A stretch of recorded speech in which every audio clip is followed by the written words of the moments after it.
بسم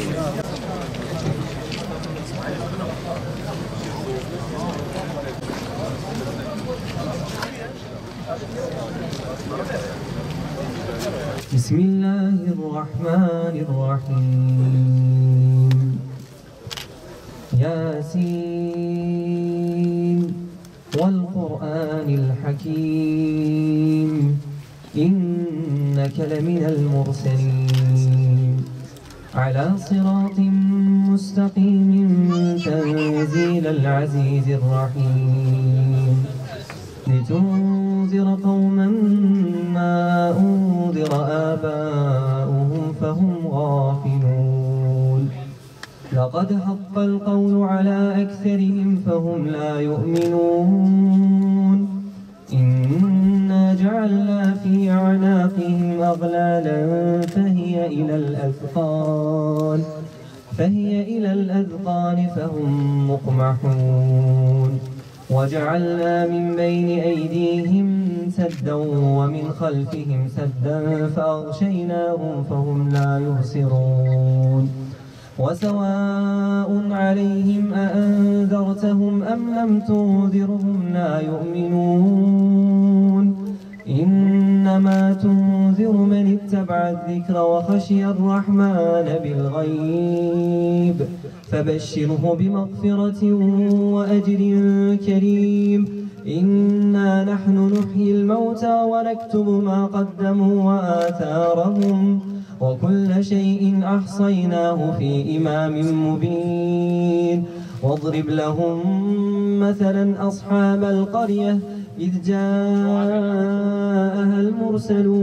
المرسلون إذ أرسلنا إليهم اثنين فكذبوهما فعززنا بثالث فقالوا إنا إليكم مرسلون صدق الله العظيم. الفاتحة.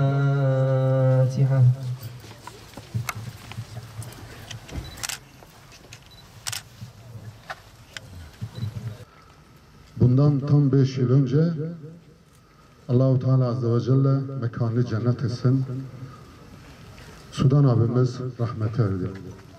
Fakat Sudan abiyi tanıyan arkadaşlar, bilen arkadaşlar onu mutlaka hep hayallerinde yad etmişlerdir. Çünkü o Kur'an'ı kendine şiar edinmiş, Resulullah Aleyhisselatü Vesselam'ın davasını, hayatının bir parçası, sahabe-i kiramın yaşantısını hep kendine örnek almıştır. Emin olun, siz Sudan abiyle konuşurken eğer siyer bilginiz varsa, öyle bir edep, öyle bir terbiye içerisinde, öyle bir halim ve öyle bir selim insandı ki aklınıza Hazreti Osman gelirdi.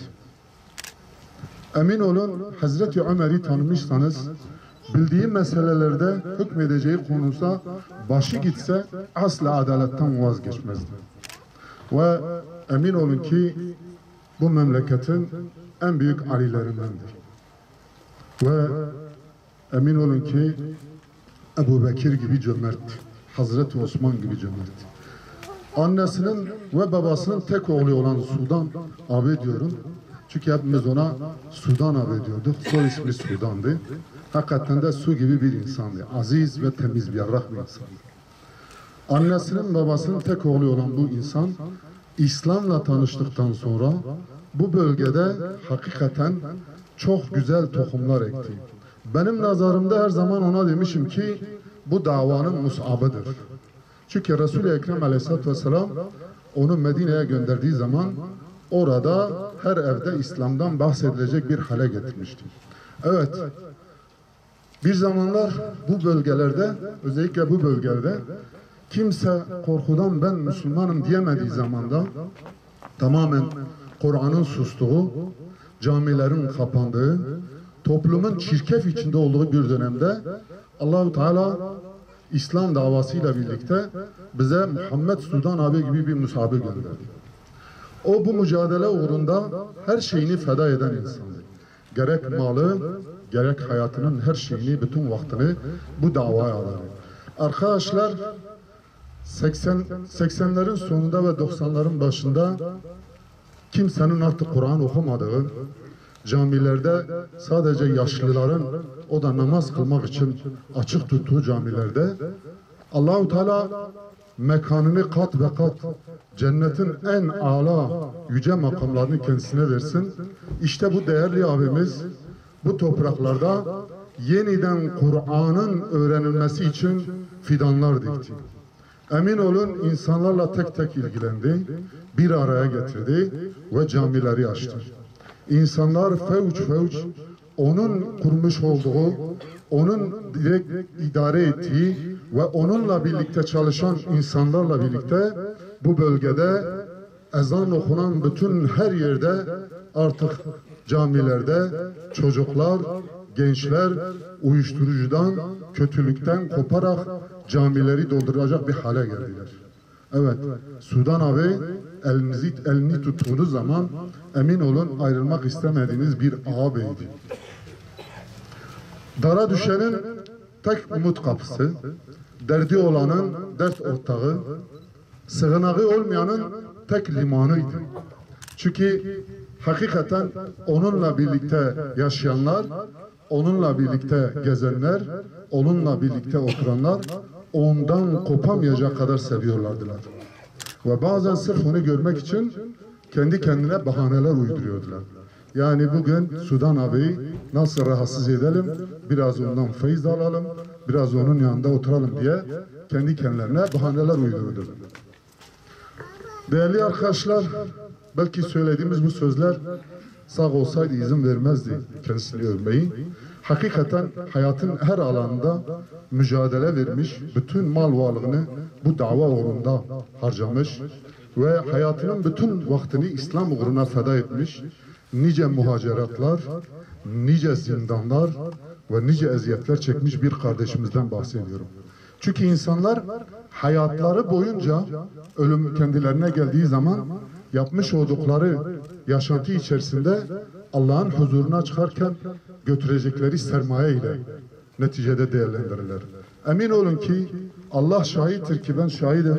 Bu insan hayatı boyunca hep İslam'a, hep Müslümanlara yardımcı olmuş ve davanın daha ileriye gidebilmesi için elinden gelen bütün çabayı sarf etmiştir. Hiçbir zaman için diyorum asla umutsuzluğa düşmemiştir. En zor zamanlarda bile çözümler üreten, en dar zamanlarda bile davaya katkı sunmak için çaba sarf eden bir şahsiyetti. Ve fedakardı ve cesurdu ve büyük abid bir insandı. Hakikaten ibadetiyle meşhur bir ağabeyimizdi. Çünkü hakikaten ağabeylik demek başka bir duygudur. Yani biz Muhammed abi derken başka bir şey de söyleyebildik ama ağabey diyorduk. Abi insanların duygularını, düşüncelerini, eksiklerini, sığınağı, darlığını paylaştığı insandır. Yani bir dava adamıdır. Yani bir Müslümanın kapısına birileri gelip kendisinden eğer bir derdine ortak arıyorsa emin olun saatlerce derdinizin ortağı olurdu. Hiç usanmazdı.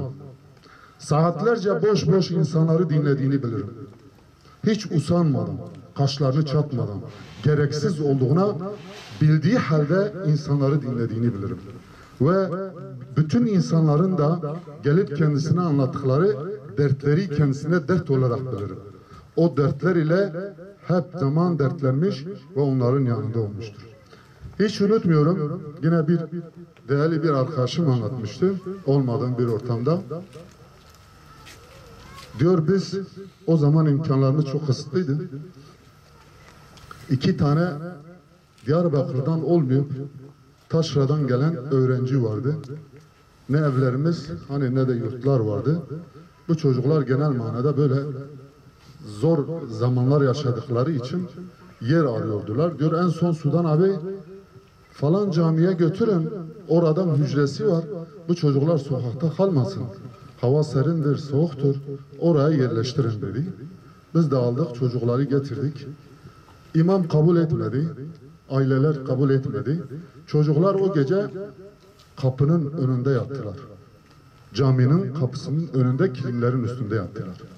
Tabii biz kendisine haber verdik. Abi bu adamı alamadık, çocukları alamadık içeri. Çocuklar kilimin üstünde ve bu soğukta yatıyorlar. Çocukları yerleştirince bana haber verirsiniz dedi. Neticede 1-2 gün uğraştık. İmam ve cemaati ikna ettik dediler. Ve çocukları caminin hücresine yerleştirdik. Tabii biz çocukları yerleştirdik ama Sudan abi unuttuk. Bir hafta sonra kendisine gittik. Sudan abi bitkin, yorgun, bellidir ki de hasta. Dedi bizi gördükten sonra ilk sorduğu şey neydi biliyor musun? O çocuklar ne oldu? Çocukları ne yaptınız dedi. Dedim abi valla 2-3 gün sonra biz onu yerleştirdik. Allah sizden razı olsun. Keşke önce haber verseydik. Arkadaşlar, Sudan abi bu sürede o çocuklar yer buluncaya kadar kendi evinde pencereyi açık bırakmış ve kilimin üstünde yatmış bir insandır. O çocuklar yer bulamadığı için. Şimdi bazen hani kitaplarda okursunuz, dava adamlarını anlatırlar ya da siyer kitaplarında sahabeyi anlatırlar, mücadelelerini anlatırlar. Hepsi baş tacıdırlar. Ama emin olun bu insanın hayatını, ismini, zaman ve mekanını vermeden anlattığınız zaman birçoğunuz diyeceksiniz ya kardeşim bu hangi mücahittir, bu hangi sahabedir ya da bu hangi dava adamıdır diye mutlaka merak edersiniz. Evet, bu insan, bu zat muhterem Muhammed Sudan abidir. Allah mekanını cennet etsin. Yani bugün bu beldelerde Kur'an okunuyorsa, bugün bu beldelerde İslam'ın sedası yükseliyorsa, bugün bu beldede Kur'an ve sünnetin yaşantısı eğer toplum içerisinde varsa ve ilahi kelimetullah sürekli olarak dillerde geziyorsa, tevhid sancağı ayaktasa bunun mimarlarından biri de Muhammed Sudan abidir. Rabbim mekanını cennet eylesin. Allah-u Teala kendinden razı olsun.